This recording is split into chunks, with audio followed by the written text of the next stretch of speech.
Do you think that you have an overeating problem? That you just eat too much or can't stop once you start? Well, in fact, you actually probably have a hunger problem. And you might be wondering what the distinction between the two is. It's a important distinction because if you have an overeating problem, the modern solution is to externally help you to eat less with calorie counters and portion control and food pyramids and all of those things. But if you have a hunger problem, eating less is just going to make it worse. So out the gate, there's a problem there. An even more diabolical issue that is arising is that when we start to put our trust in something outside of ourselves to look after the relationship with food, we are losing our autonomy. We are losing our ability to understand our internal feedback mechanisms.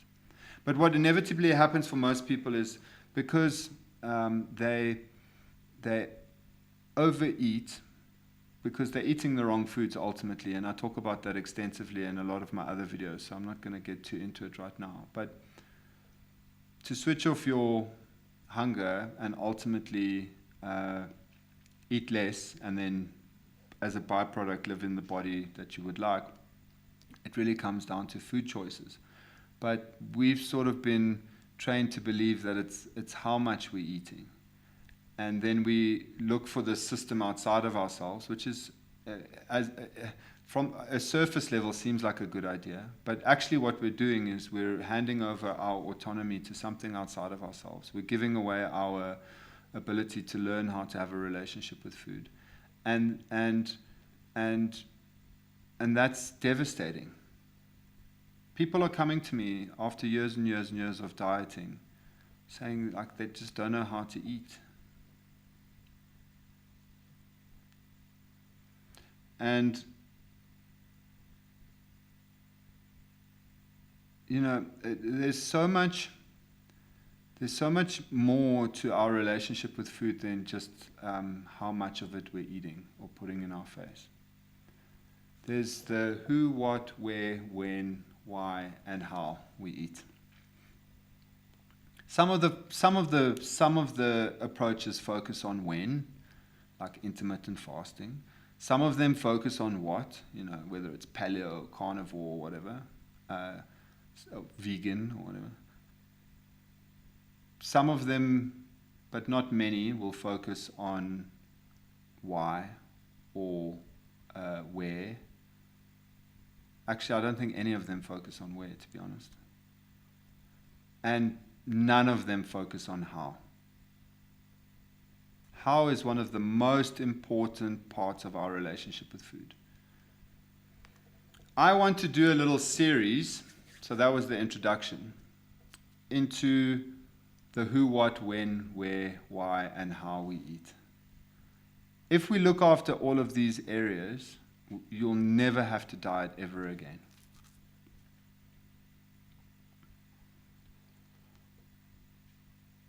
Today we're going to talk about how, but before I get into it, I just want to clarify something. So when we're talking about hunger, ultimately we're talking about satiety. If we're talking about satiety, essentially we're talking about satisfaction. From the what we're eating, which is the most important factor in all of them, is when we start to eat the right things, we can switch off our physiological hunger, which means that we can go for very long periods without any hunger. If you're hungry every 40 minutes, you're eating the wrong stuff. It's that simple. But if you can go for a couple of hours without getting hungry, then you're probably eating the right stuff. But to take it a step further, the how you're eating is so important, because so many people these days are eating in their cars, eating in front of the TV or with their phone or at their desk, or sneaking little meals out of the cupboard, or not eating at all. And I'm a big advocate for following your hunger, right? To eat only when you're hungry. But that only works if you're eating the right food. If you're not eating the right food, and then because you forgot to pack lunch or your day's too busy or what have you, like, and then you're only eating when you get home, and it's with the family in front of the TV. It's not right. Like, humans have been sitting at tables, around fires, sharing food, sharing conversation, for as long as we've existed. Not the modern human, though. The rate of people that don't even know how to cook is going through the roof, and it's it's such a simple thing to change. But because we have symptoms, we just go, oh well, I feel uncomfortable in my body, and you cannot discount how incapable humans are of feeling discomfort. So we want to change it now. And then there's just so much marketing out there that just preys on that feeling. And the most sellable thing at the moment is like, oh well, you need to eat less. But if you worked on the who, what, where, when, how, and why, you'd never need to diet ever again. So coming back to the how, it's as simple as just sitting at the table with your family, sitting with a co-worker outside, watching the birds, not on your phones for lunch, sitting with your kids in a playground eating, trying to share breakfast together. I know it's not always possible. None of these meals are always possible, but where you can change it is going to be, if you can do one meal a day as a family or with friends, you're off to a great start. Remove all the hollow moments, all the like cupboard snacking, all of that stuff. If you feel like something sweet, say to your partner, let's get in the car, let's go and have a milkshake. Or walk, even better, if you have something close enough. But, it's all of this convenience eating, all of this sideways soothing, it's not good. Eating at your desk whilst you're still working, eating at your...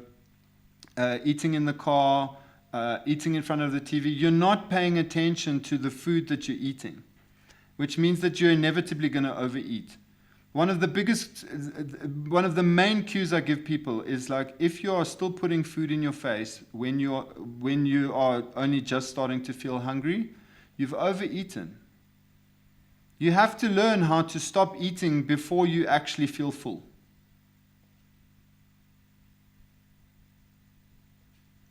It's a skill that we have to learn. It's one of many skills that we have to learn in our relationship with food. The how much we're eating is one of the most irrelevant skills that you need to learn. And you definitely don't need to rely on something externally to do that. It happens as a beautiful byproduct of eating the right foods. The only diet that matters is the one that you're on when you're not on a diet. The way that you eat when you're not on a diet. Because if you can't eat normally, then the diet's only going to last so long, and you don't want to get to a point where the only way you know how to look after your relationship with food is with some sort of external feedback mechanism like a calorie count, because it's going to start coming out sideways. You can't live in that level of restriction all the time, especially if you're hungry all the time. It doesn't work. So as an actionable, to lower my tangents, as an actionable in the how sort of principle, is start to see more in your relationship with food. And the how you eat is really important. Sit at a table. Maybe sit with a co-worker. Rather go and have your treats at a restaurant. Don't have them at home. Don't have them on the couch. Netflix and chill is an illusion. It is a one-way road to overeating.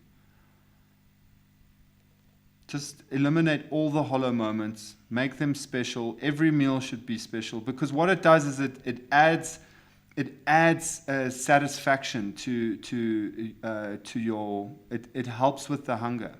And there's data on this. They did a study. They've done many, but they did a study where they took some people and the first time they only gave them one instruction: eat as much as you want until you feel full. Nothing else. Then they called them back 6 weeks later. They put them around a table. They said to them, okay, between meals, please put your knife and fork down whilst you're chewing, talk to the other people at the table, have a conversation. The second time, the people felt fuller for longer. They actually ate less calories. I'll share the link to this in the video. They ate less calories, and they all reported enjoying it more, plus some other metrics that went up. Just by eating slowly, being more present, talking to people, enjoying feasting with your new friends, your neighbors, has had such a massive effect. And the people ate less, and they felt fuller for longer. It's beautiful. It's such a simple thing to do. There's no external feedback mechanisms needed. It's just the modern human. We're so obsessed with convenience and with mitigating symptoms that we've lost sight of things that we've been doing since we've ever existed.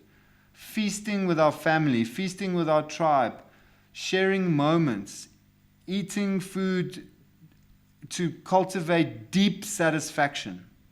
Not just in the thing that we're eating, but in the moment as well. How we're eating it is just as important. So I hope that that's some food for thought. And I'm going to put this into a series. Tomorrow we'll talk about one of the other ones. And if you're interested in any of this, I talk about it quite a lot in my free school community. And the link is in my on my YouTube profile. Please follow if you like my content as well. I'll see you tomorrow.